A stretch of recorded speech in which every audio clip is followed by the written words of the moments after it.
형제 사울아, 주 곧 내가 오는 길에서 나타나신 예수께서 나를 너에게 보내어 너로 다시 보게 하시고 성령으로 충만하게 하신다.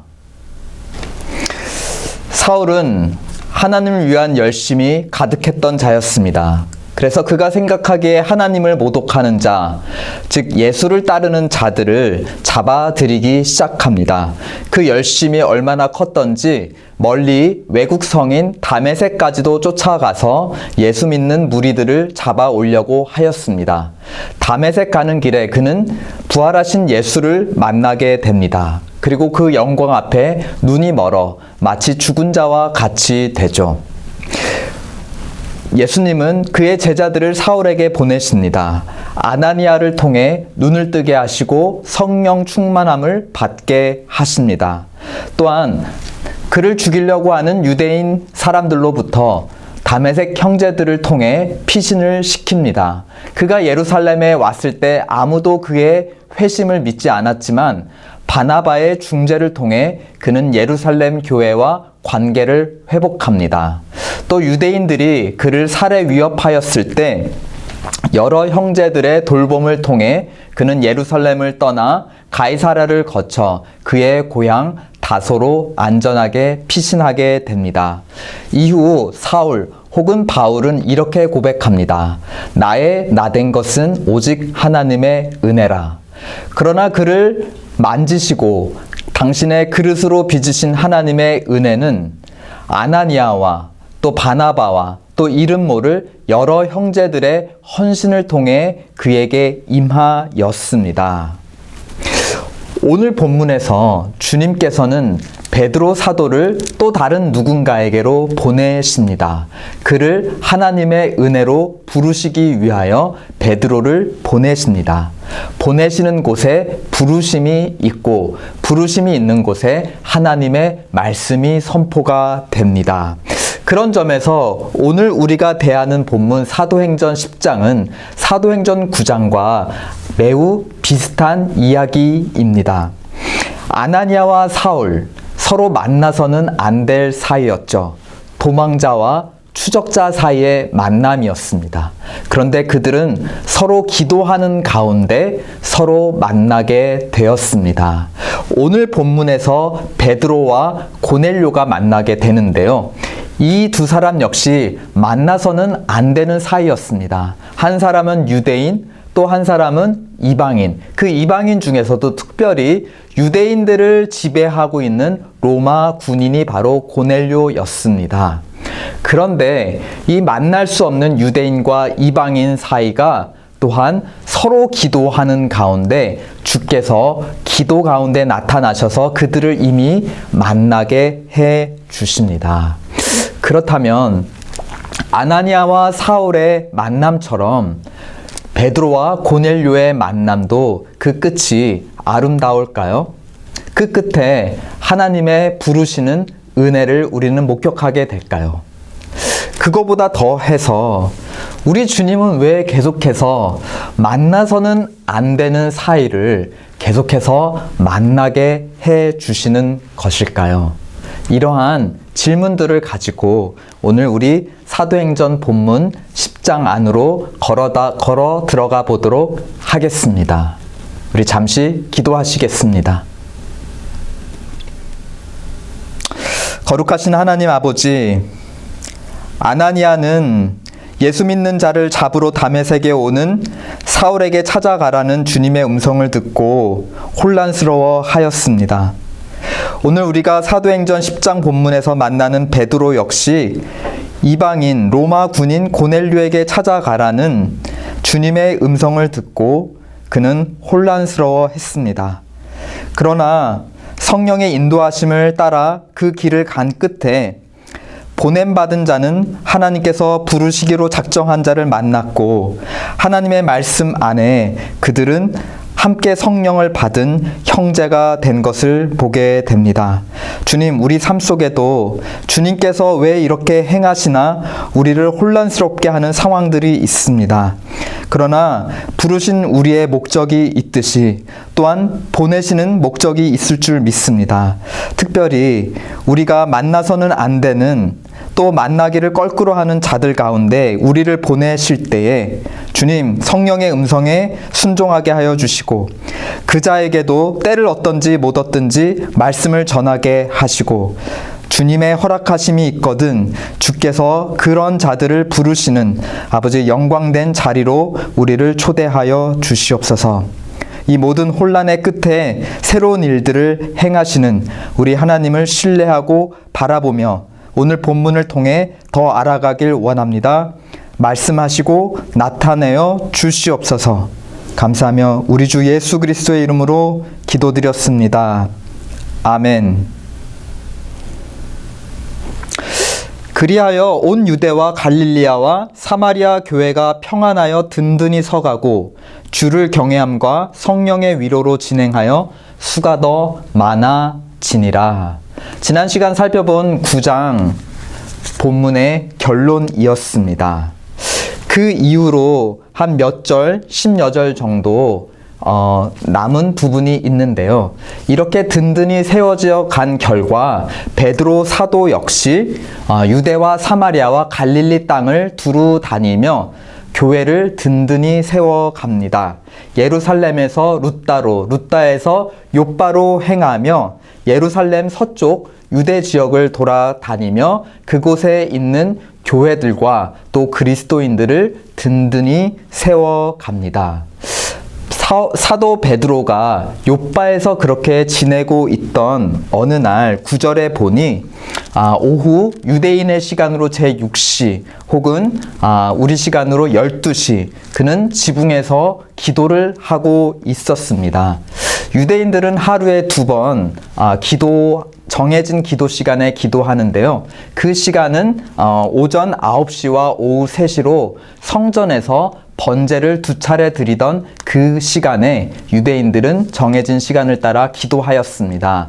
그런데 9시와 오후 3시 딱 중간이 되는 12시에 더욱더 경건한 유대인들은 그 시간에도 하나님께 시간을 따로 들여 기도를 하곤 하였습니다. 그러한 배경에서 오늘 베드로는 그 당시에 평평한 집들의 지붕 위로 올라가서 그 위에서 하늘을 바라보며 기도하고 있었습니다.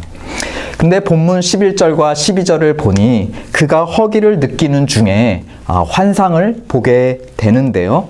하늘이 열리고 하늘에서 보자기 같은 큰 그릇이 내려오는데 그 안에는 온갖 종류의 동물들과 곤충들과 조류들이 가득하였습니다. 본문 13절에 보니 베드로를 향한 주님의 음성이 들리는데요. 또 소리가 있으되 베드로야 일어나 잡아 먹으라 하거늘. 그러자 14절에서 베드로가 대답을 합니다. 주여 그럴 수 없나이다. 속되고 깨끗이 아니한 물건을 내가 언제든지 먹지 아니하였삼나이다 한데. 본문이 밝혀주는 베드로는 어떤 사람입니까? 하루에 2번 정해진 유대인의 기도 시간, 그것을 지킬 뿐만 아니라 더해서 엑스트라로 12시에 마저 더 기도하는 그런 사람이었습니다. 게다가 배고픔에도 불구하고 모세율법에서 부정하다 규정한 음식은 주님께서 잡아먹으라 명령함에도 불구하고 거부하고 있습니다.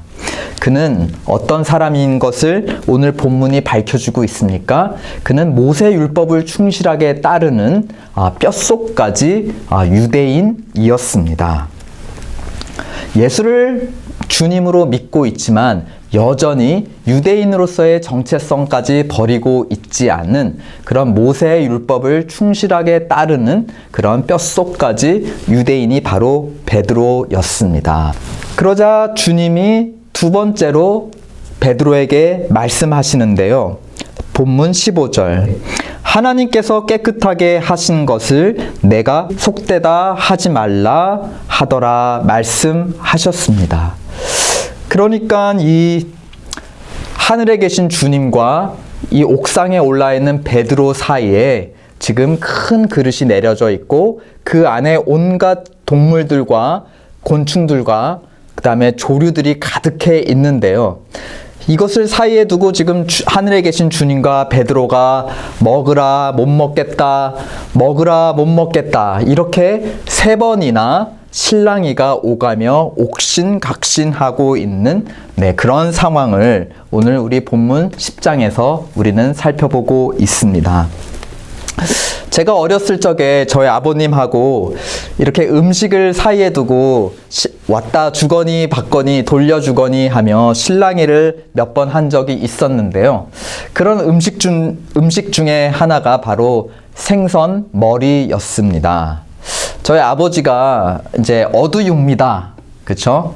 그러니까 물고기 중에서 가장 맛있는 부분, 마치 소고기와 같은 그 부분은 바로 이제 머리다 해가지고 아들을 아끼시는 마음에 머리를 먹어보라 하고 이제 음식에 접시에 담아서 저를 주셨습니다. 근데 저는 딱 보아하니 이게 눈도 있죠. 그 다음에 물고기가 입을 벌리고 있는데 이빨도 이렇게 날카롭게 보이죠. 그러니까 이게 굉장히 거부감이 들었어요. 그래서 아버지 저 이거 징그러워서 못 먹겠습니다 하고 이제 아버지한테 몇 번을 사양했습니다. 그랬더니 이제 저희 아버지께서 아유 사내 자식이 왜 이렇게 입이 짧냐 하시며 이제 아쉬워하면서 본인이 직접 잡수셨습니다. 이렇게 몇 번의 실랑이 끝에 생선 머리는 결국 저희 아버님에게로 돌아갔고 또 몇 번의 실랑이 끝에 이 큰 그릇에 담긴 온갖 생물들은 결국 하늘로 돌아가게 됩니다. 어렸던 저에게 생선 머리를 먹느냐 막느냐는 먹어도 되고 안 먹어도 되는 전적으로 개인의 취향의 문제일 뿐이었습니다. 그런데 이 베드로에게 있어서 율법이 금지하고 있는 모세의 율법이 금지하고 있는 이 부정한 음식을 먹느냐 마느냐는 하나님의 율법, 하나님의 법을 어기느냐 마느냐의 문제, 곧 죽느냐 사느냐의 문제였던 것입니다. 특별히 레위기 11장을 통해 음식 관련된 율법을 직접 주신 하나님께서 베드로 보고 그 율법을 어기라고 명령하고 계시다니 베드로는 혼란스러울 수밖에 없었습니다.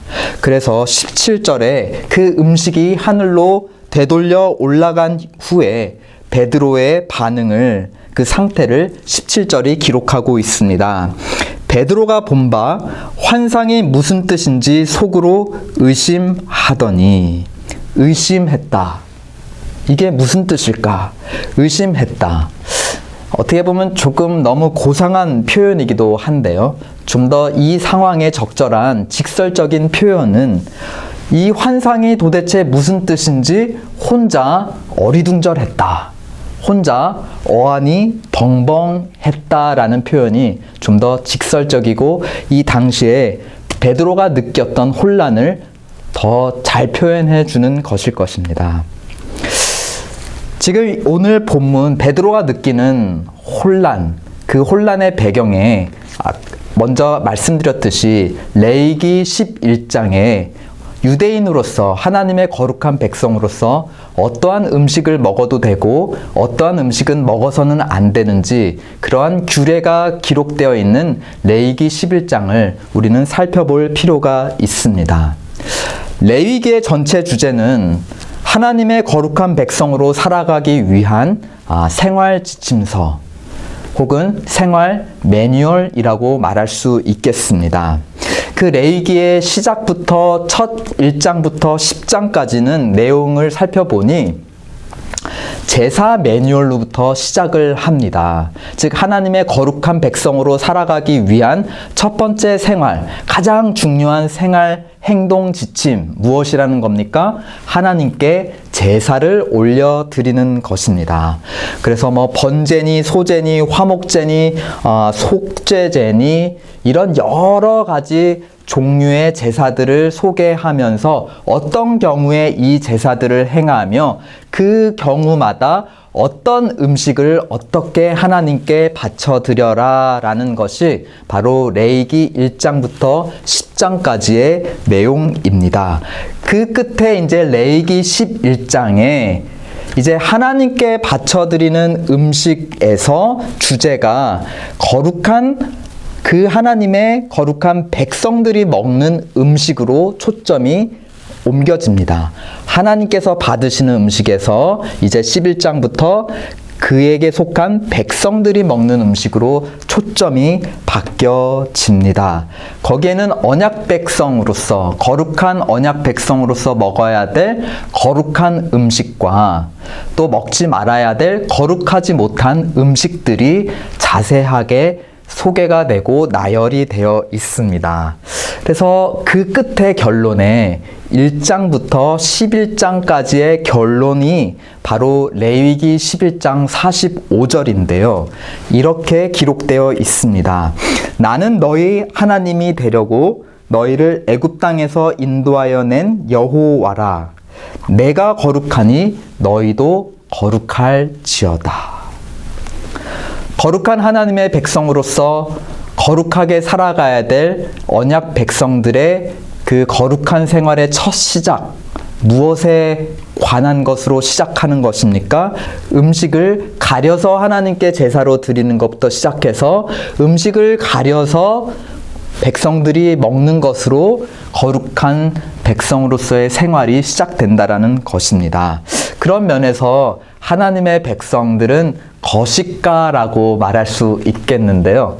그러니까 많이 먹는 사람들이란 뜻이 아니라 무엇이란 뜻이죠? 거룩한 음식을 먹는 사람들, 거룩의 거자 해서 거식가들이 바로 하나님의 백성의 정체성입니다. 바로 레위기가 말하고 있는 것이죠. 근데 여기서 우리가 흥미롭게 주목할 부분은 레위기 1장부터 11장까지 음식을 3등급으로 나누고 있다라는 것입니다. 제일 거룩한 음식은 어떤 음식이죠? 가장 거룩하신 하나님께서 제사를 통해 받으시는 가장 거룩한 음식, 1등급 음식.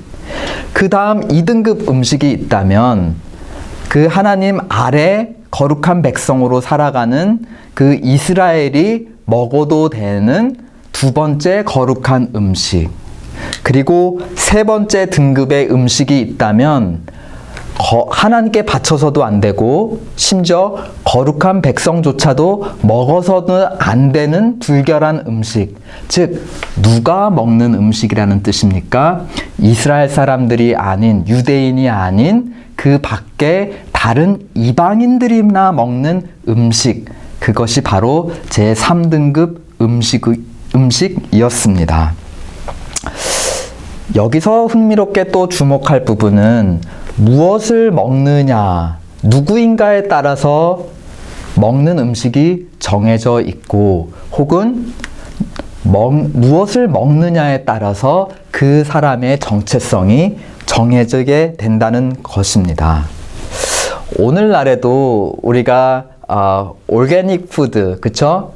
올게닉 뭐라고 하죠? 유기농 음식을 먹는, 그쵸? 부자들이 있고, 그쵸? 그 다음에 그냥 보통 음식을 먹는 보통 사람들이 있고, 그냥 기름기 찌고 질이 좋지 않은 그 정크푸드를 먹는 또 그런 이제 사람들이 있고, 또 그런 사람들에 따라서 또 쇼핑하는 곳이 또 다르지 않습니까? 올게닉 푸드를 파는 훌푸드에서 쇼핑하는 사람, 그냥 일반 그로서리에서 쇼핑하는 사람, 또 그냥 맥도널드나 또 월마트 같은 그런 데서 쇼핑하는 사람, 이런 무엇을 먹느냐를 보면 그 사람의 어떤 경제적, 사회적 분류가 우리 사회에서도 어느 정도 정해져 있습니다.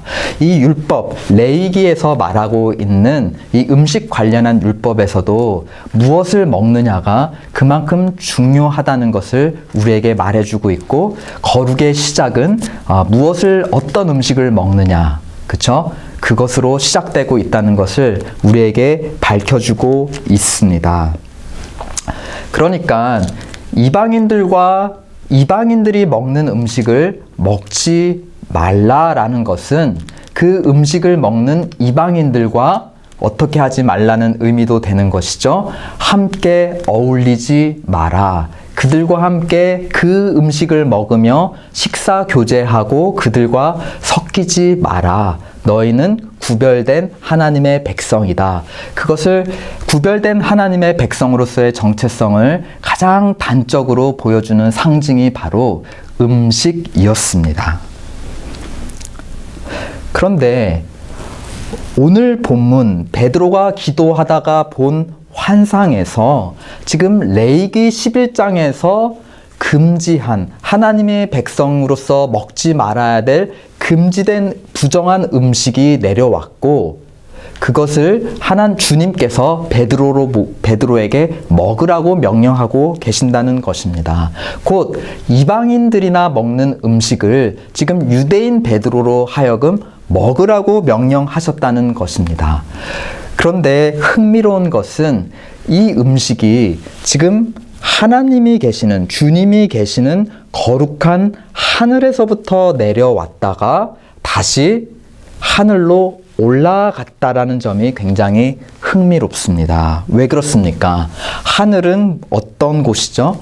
가장 거룩한 존재이신 하나님이 거하시는 곳이 바로 하늘입니다. 그런데 레위기 11장에서 부정하다, 이방인들이 먹는 음식이다 규정했던 그 음식들이 지금 하늘로 다시 올라갔다. 즉 하나님께서 계시는 그 곳으로 하나님이 받으셨다라는 그런 의미입니다. 그러니까 더 이상 이 음식들은 불결한 음식이 아니라 가장 거룩하신 하나님도 받으시기에 합당한 가장 거룩한 음식으로 변하였다라는 것이죠. 그러니까 주님께서 베드로에게 이렇게 말씀을 하신 것입니다.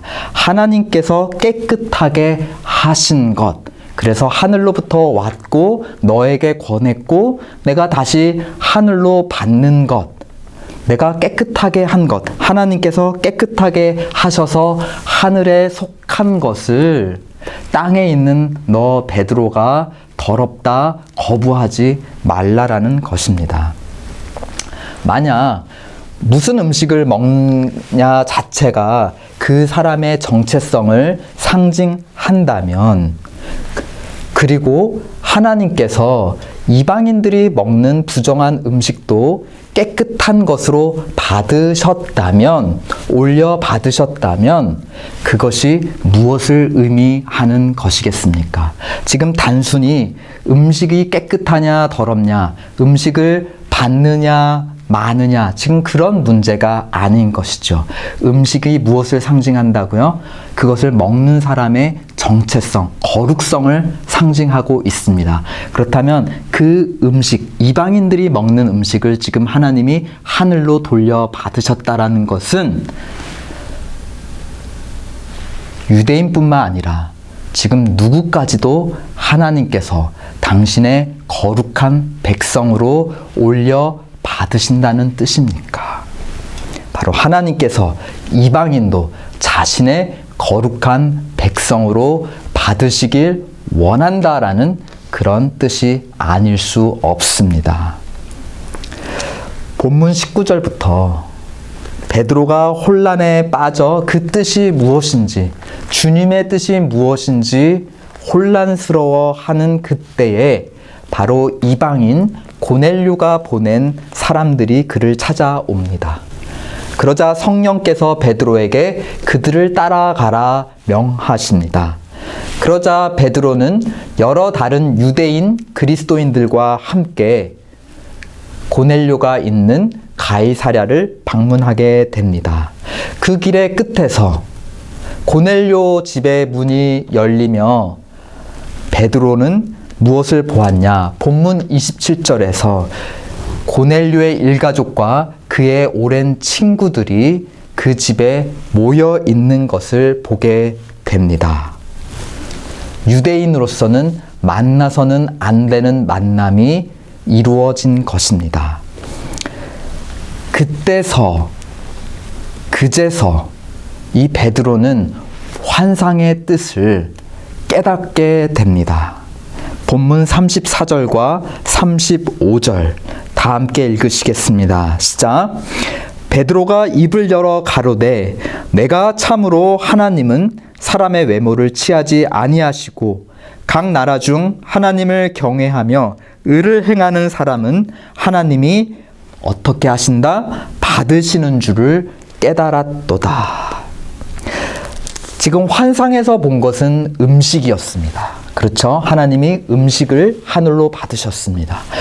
그런데 지금 베드로는 그 장면을 어떻게 해석하고 있습니까? 음식이 아닌 이방인들로 해석을 하고 있습니다. 이방인의 음식이 아닌 그것을 먹는 이방인들을 하나님께서 당신의 거룩한 백성으로 받으시는구나 라고 해석을 하며 환상의 뜻을 마침내 깨닫게 되었다는 것입니다. 그러므로 베드로는 이제 고넬료에게 하나님의 말씀을 증거하기 시작합니다. 보냄받은 자와 부름받은 자가 하나님의 말씀으로 서로 만나 교제합니다. 베드로는 고넬료에게 하나님이 예수 그리스도를 통해 행하신 놀라운 일들을 증거합니다. 그 모든 놀라운 일의 결론을 본문 43절에서 증거합니다. 다 함께 읽으시겠습니다. 시작. 저에 대하여 모든 선지자도 증거하되 저를 믿는 사람들이 다 그 이름을 힘입어 죄사함을 받는다 하였느니라. 이 말씀이 선포되자 놀라운 일이 고넬료와 그 고넬료의 일가 그리고 친구들, 고넬료 집에 모인 이방인 무리들에게 일어납니다. 본문 44절, 베드로가 이 말 할 때에 성령이 말씀 듣는 모든 사람에게 내려오시니, 즉 성령이 내려왔다라는 것은 무슨 말입니까? 하나님께서 이 이방인 무리도 당신의 거룩한 언약 백성으로 올려 받으셨다라는 것입니다. 그 징표를 보아하니 이들이 성령 받은 것, 눈에 보이지 않는 성령 받은 것을 어떻게 알 수 있느냐? 이어지는 46절을 보니 이는 방언을 말하며 하나님 높임을 들음이러라. 마치 사도행전 2장에서 오순절날 성령이 임하자 그 성령을 받은 사도들이 만국 각국 방언으로 하나님의 크신 일들을 소리 높여 외치고 증거하였던 것처럼 이 이방인들도 마치 오순절 사건과 같이 방언을 말하며 하나님 높임을 들은 것입니다. 이것은 고넬료에게만 놀라운 일이 일어난 것이 아니죠. 베드로와 그와 함께 동행했던 유대교 출신의 그리스도인들도 놀라게 하는 일이었습니다. 그렇죠? 그들은 무엇에 놀랐습니까? 45절, 베드로와 함께 온 할례 받은 신자들, 즉 유대인 출신의 그리스도인들도 이방인들에게까지도 성령 부어주심을 인하여 놀라니라. 즉 이방인들도 성령을 받았으니 자기들과 같은 거룩한 하나님의 언약 백성인 것을 인정하게 되었다라는 의미입니다. 그 징표가 47절, 48절에 기록되어 있습니다. 이 사람들이 우리와 같이 성령을 받았으니 눈에 보이지 않는 하나님의 백성된 그 징표, 그 이름표 성령을 받았으니 이제 이들 역시 우리 교회의 일원이다라고 하는 눈에 보이는 징표, 무엇을 줍니까? 물 세례를 줍니다. 48절, 명하여 예수 그리스도의 이름으로 세례를 주라 하니라. 세례를 줄 뿐만이 아니라 이들이 유대인 그리스도인들이 이방인 고넬료와 그 무리들을 같은 교회 일원으로 그리스도 예수의 제자들로 하나님의 언약 백성들로 받아들였다는 징표, 저희가 베드로에게 수일 더 유하기를 청하니라. 그리고 베드로는 이에 응답하여 고넬료 집에서 머물며 그들과 함께 교제합니다. 세례와 교제. 고넬료 집안의 세례, 이 세례는 첫 이방인의 세례는 아니었습니다. 우리가 사도행전 8장에 이미 빌립 집사님을 통하여 에디오피아 고관이 첫 세례를 받았죠. 하지만 오늘 고넬료 집안의 세례는 굉장히 중요한 의미를 가지고 있습니다. 왜냐하면 그때는 빌립 집사님만 개인적으로 에디오피아 고관이 세례를 주었고 그가 유일한 증인이었습니다. 근데 오늘 베드로가 세례를 줄 때에 지금 다른 유대인 그리스도인들도 다 그것을 목격하며 하나님의 놀라운 일들을 함께 보았습니다. 뿐만 아니라 지금 한 사람 이방인의 세례가 아니라 여러 이방인들이 집단으로 첫 세례를 받은 사례가 오늘 본문의 사례인 것입니다. 남자뿐만이 아니라 여성들도 있었겠지요. 어른들뿐만이 아니라 아이들도 그 자리에 있다가 성령을 받고 물세례를 받았는지 모르겠습니다. 또 당시에 계급 사회인 것을 고려하였을 때 이들 자유인들뿐만이 아니라 그 집에서 일하는 또 친구들이 함께 데리고 온 그들을 모시는 노예들도 이 자리에 포함되어 있었는지도 모릅니다. 이방인 남녀, 노소, 그리고 자유인과 또 노예들까지도 수많은 이방인들이 하나님의 거룩한 언약 백성으로 부르심을 받았다라는 것입니다. 주 예수께서 지금 계속해서 사도 베드로, 즉 사도들의 대표이자 예루살렘 교회의 대표라고 할 수 있는 베드로더러 자꾸 만나서는 안 되는, 유대인으로서는 만나서는 안 되는 모세 율법에 규정된 것을 넘어서 계속 만나서는 안 되는 사람들을 만나게 하시고 그들에게 보내세요. 8장에서는 유대인과 이방인들의 피가 섞여 있는 사마리아인들을 만나게 하셨고 그들에게 안수하여 그의 손으로 직접 안수하여 성령을 부어 주셨습니다. 이제 더 나아가 10장에서는 아예 유대인의 피가 전혀 섞이지 않은 순수한 이방인, 그것도 여러 무리들, 남녀노소의 여러 신분의 여러 무리들 앞에 직접 나아가서 그들의 집 가운데로 나아가 그들의 모임 가운데로 베드로가 나아가서 하나님의 말씀을 전하게 하시고 그의 말씀 전할 때에 성령을 이방인들 위해 부어주시고 베드로의 손으로 직접 세례를 주게 하시고 수많은 유대인 그리스도인들이 그것을 목격하게 하셨다라는 것입니다. 베드로, 아까 우리가 12시에 기도하는 장면들, 또 배고픔에도 불구하고 하나님께서 먹으라 하심에도 불구하고 율법에 금지된 음식이라 하여 그것을 거부하였던 뼛속까지도 유대인이었던 이 베드로는 지금까지 모세의 율법이 규정하고 있는 음식과 혈통과 관습 같은 그런 겉모습에 따라서 깨끗한 백성과 더러운 백성을 구분해 왔습니다.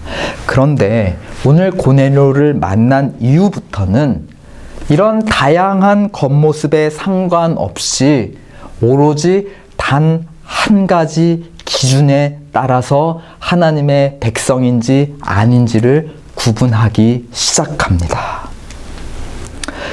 그는 이 단 한 가지만 있으면 깨끗게 되지 못할 것이 없다는 것을 깨닫게 됩니다. 이 한 가지로 하나 되게 하지 못할 것이 아무리 다양하든 피부색과 관습과 언어와 그들이 이전에 섬겼던 신들이 어떻든지 상관없이 또 성별이나 신분 이런 것 아무리 다양할지라도 이것 하나만 있으면 다양한 사람들을 하나로 모을 수 있다는 것, 그들을 하나로 화평케 할 수 있다는 것을 깨닫게 됩니다.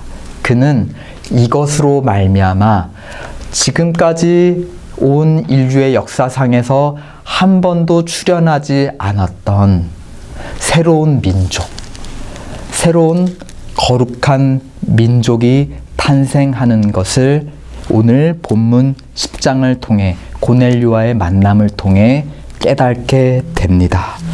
그 한 가지 바로 무엇일까요? 하나님께서 거룩한 새 언약 백성으로 인정하고 받으시는 단 한 가지 조건, 무엇일까요? 몇 대째 믿는 집안 출신이라는 그 집안 전통에 대한 자부심일까요? 세월이 흐르고 우리의 겉사람은 점점 낡아가도 우리의 속사람을 날로 새롭게 하는 단 한 가지 생명의 비밀, 무엇일까요? 바로 성공한 자녀들일까요? 다양한 인종과 문화 사이에 자라가는 우리 자녀들에게 심어주어야 하는 단 하나의 정체성, 무엇일까요? 너는 한국이냐? 너는 코리안이야? 라는 한국인으로서의 정체성일까요? 여러 세대를 하나로 묶는 여러 세대와 여러 경제 수준과 여러 취향을, 여러 가족 배경을, 여러 언어 배경을 단 하나로 묶는 끈이 있다면, 단 하나의 끈이 있다면 그것은 무엇일까요? 주일 예배 끝나고 다 함께 나눠 먹는 맛있는 친교 음식일까요? 예수님이 사셨다가 죽으시고 부활하셨던 1세기에도 또 코로나가 우리의 삶을 휘젓고 있는 21세기에도 변함없는 단 한 가지 교회의 교회된 본질이 있다면 그것은 무엇일까요? 십자가를 높이 세운 교회 건물일까요? 오늘 주님의 뜻을 환상을 통해 베드로에게 가르쳐 주려고 하시는 그 주님의 뜻을 깨달은 베드로가 우리가 제기한 이 수많은 질문에 대한 단 하나의 대답을 본문 사도행전 10장 43절에서 그의 깨달은 바를 고백합니다. 이것은 또한 우리의 고백이기도 합니다. 본문 43절 다 함께 읽으시겠습니다. 시작. 저에 대하여 모든 선지자도 증거하되 저를 믿는 사람들이 다 누구나 그 이름을 힘입어 죄사함을 받는다. 누구든지 다 그 이름을 힘입어 죄사함을 받는다.